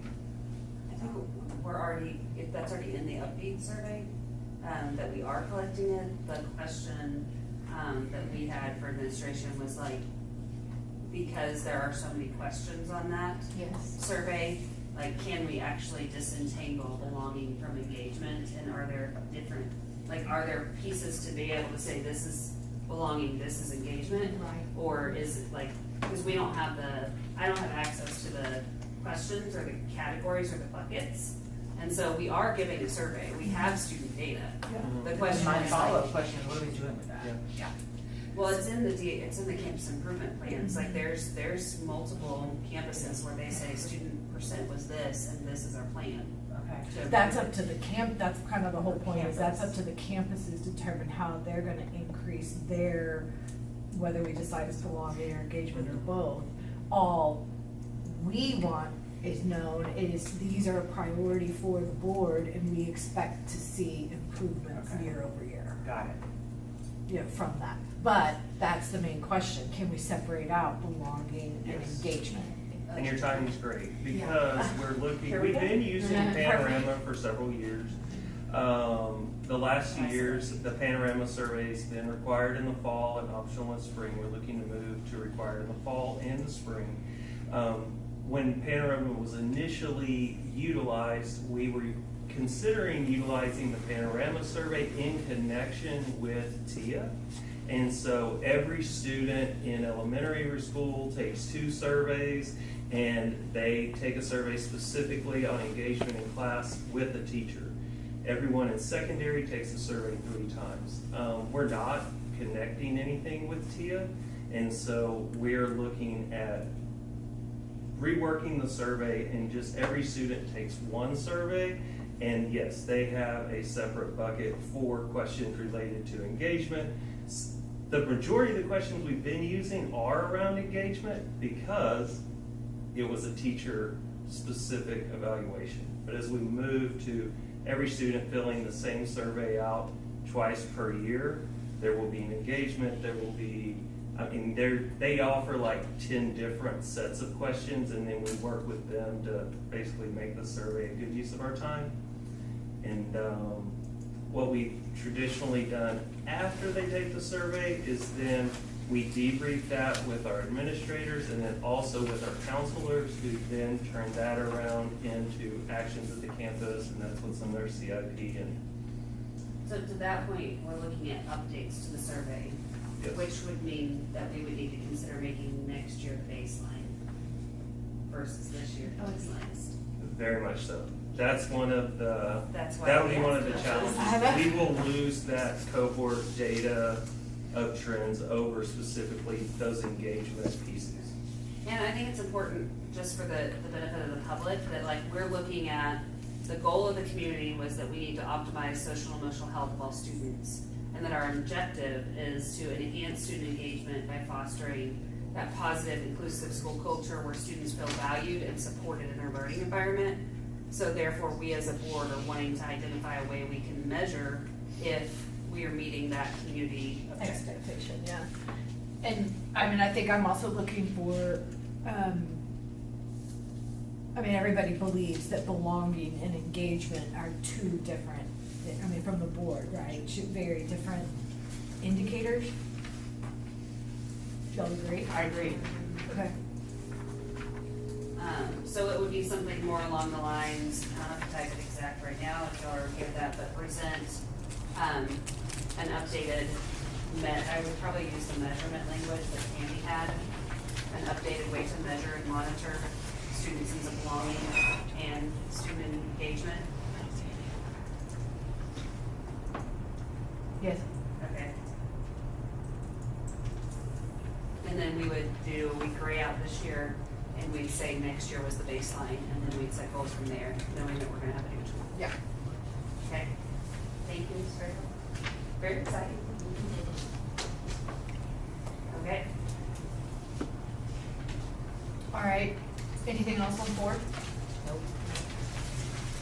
All right, and then, strategic priority 5 was kind of our last one, that we had, provided, had conversations about. I don't think we had any remaining questions on this one that we had, and I don't know if administration did. I don't see anything. Right? So, this is really talking about our resources, you know, both, mainly from a, staffing, standpoint, optimizing all available resources, but about personnel in objective 1, enrollment in, objective 2, and the long-term financial sustainability in objective 3.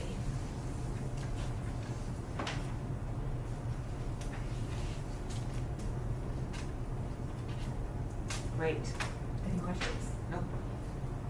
Any concerns on that one?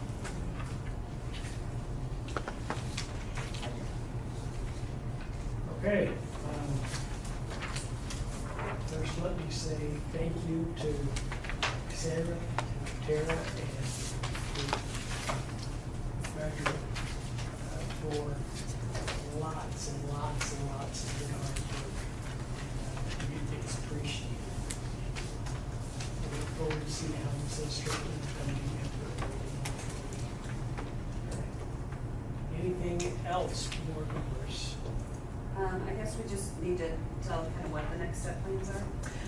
Yeah, and, I don't remember what I recapped in our board meeting, but we'll finalize these, couple of things in, the document. We're going to present it, or Cassandra's the liaison to the DIC, so that will be presented to the DIC for, review, see if they have anything that, don't agree with. We're also gonna send to the original CD 2030 committee, since this was based off of their work, as far as the priorities. So, to offer them an opportunity to comment. And then, the expectation is we would present it at the May board meeting for approval. And then after that, we have some of the data points back, you start to see some numbers in these boxes, for into June, July to help guide the planning for 25-26, with the idea of finalizing it all prior to the start of school year, of course. So only one addition to that would be the shadow document that Yes. will explain the inclusion and exclusion criteria and the data set. So like, for example, reduce the teacher turnover rate, sounds really great, but are we including retirements in that? Because that could be problematic. So there will be a shadow document for administration to develop that shows exactly what the exclusion and exclusion criteria are on the data analysis, so that we'll be able to all be on the same page. And that it's consistent year over year, and we're not changing the approach. Excellent. All right. Again, thank you very much for all the really good hard work.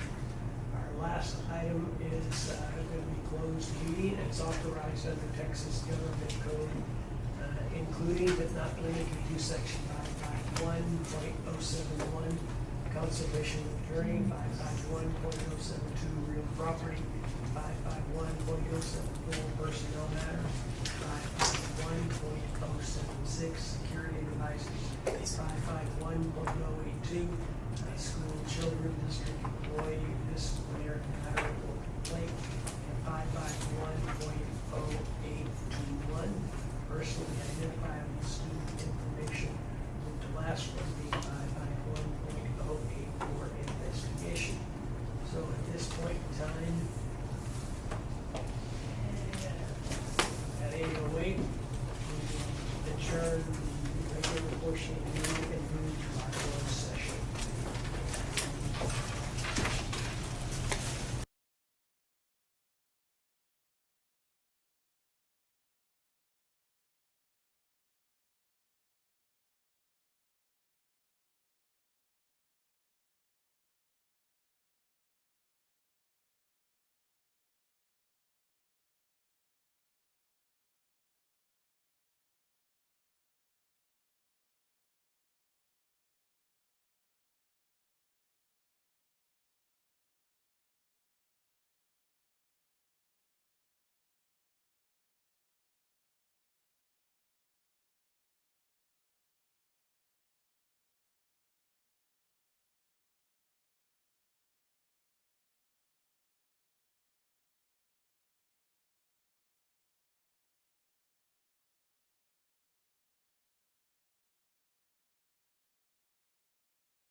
Back in open session at 10:12 p.m.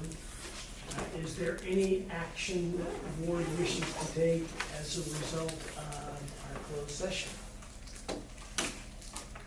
Is that the I move that the board authorize the officers to proceed as discussed in closed session. There is a motion on the floor, is there a second? Eliana Garza Rojas is the second. Any discussion? All in favor? It is unanimous. Board, we've reached the end of our agenda. Is there any other discussion or comments?